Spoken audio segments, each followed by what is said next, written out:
Boa noite, meu nome é Eduardo, eu vou falar um pouquinho sobre a resenha do livro O Pequeno Príncipe, lançado em 1943, do autor Antônio de Saint-Exupéry. O nome é um pouquinho difícil de ser pronunciado devido à origem do autor ser francesa. Vamos lá? Bom, então vamos lá falar um pouquinho sobre essa obra gigantesca da literatura. Esse livro é o quinto livro não religioso mais vendido do mundo. Isso se dá devido à profundidade que a gente se encontra nessa obra.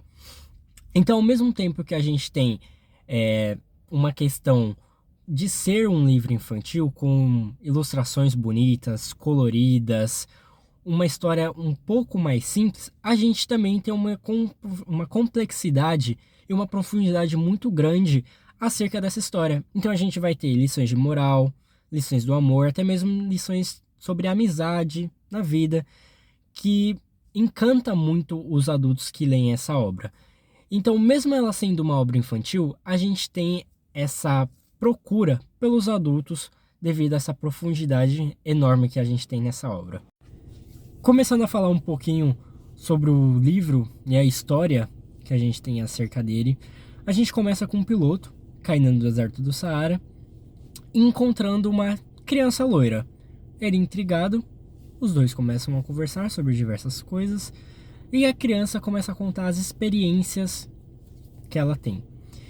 Então ela é uma criança que veio de um microplaneta ou um asteroide chamado B612, que seu único propósito e seu maior propósito, na verdade, era cuidar de árvores gigantescas chamadas baobás. Até que um dia, no microplaneta dele, surge uma pequena rosa.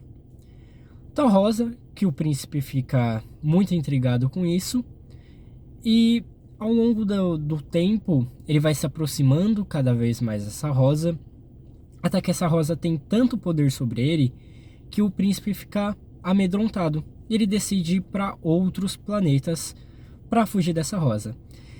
Nesses outros planetas a gente vai encontrar diversos personagens muito importantes nessa obra. Então a gente vai encontrar um rei, a gente vai encontrar um homem vaidoso. Em cada um desses planetas, esses personagens vão trazendo lições muito importantes sobre a vida. Até que, após 6 microplanetas depois, o pequeno garoto encontra um geógrafo que fala da existência do planeta Terra. O menino, ao chegar lá, se depara com o piloto e os dois têm essa conversa, vamos dizer assim. Os dois passam 8 longos dias sozinhos, conversando, até que o garoto faz amizade com outros animais do planeta Terra. Então a gente vai ter um personagem muito importante, muito impactante para essa obra, que é a raposa. A gente vai ter também ele criando uma conexão com uma outra flor aqui no planeta Terra, não daquela forma que a gente tinha com a rosa no microplaneta dele, né, que seria o B612. Porém, ele vai entendendo aos poucos e pensando nas lições que todos os personagens que ele viveu e que ele conviveu ao longo desse tempo trouxeram para ele, e quais lições cada um desses personagens trouxe para ele.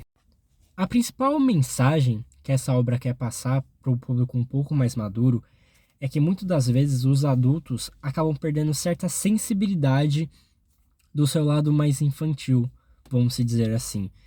Então eles acabam ficando presos em uma rotina de números, de status, de bens materiais, e eles acabam perdendo essa sensibilidade do mundo real, das coisas boas da vida.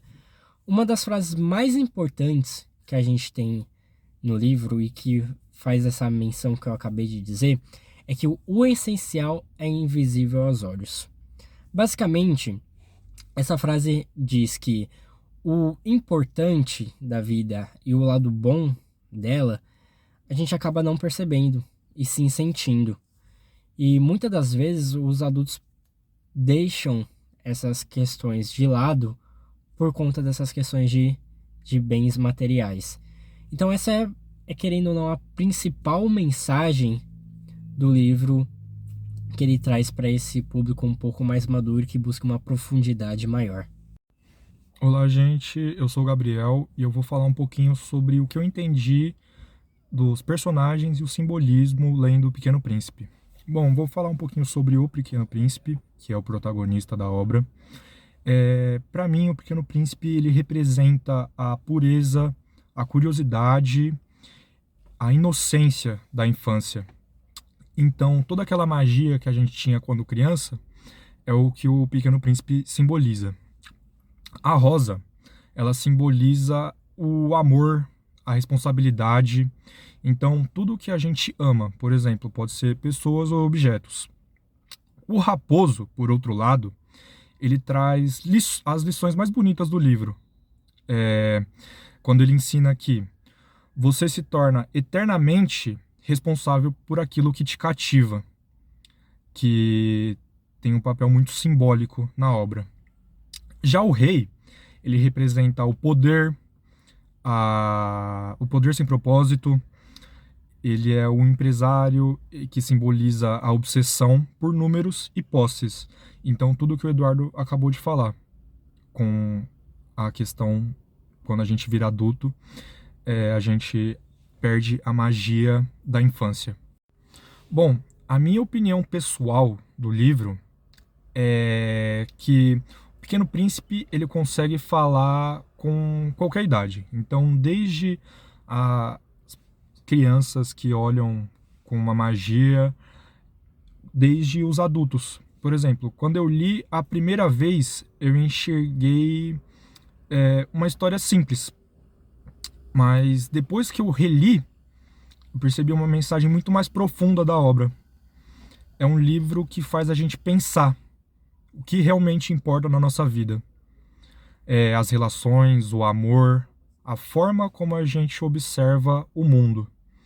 Então, cada leitura que a gente faz do Pequeno Príncipe traz um aprendizado, dependendo do momento que a gente está passando na vida. A conclusão que a gente traz lendo esse livro, trazendo esse vídeo para vocês, é que, em resumo, o Pequeno Príncipe é uma obra que mistura muita poesia, filosofia e a emoção como uma narrativa principal, que é cheia de significados.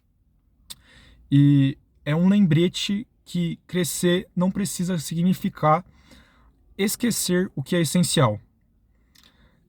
Então, eu acredito que se você não leu Pequeno Príncipe, vale a pena você permitir essa viagem entre outros planetas e dentro de você mesmo. Obrigado por essa atenção.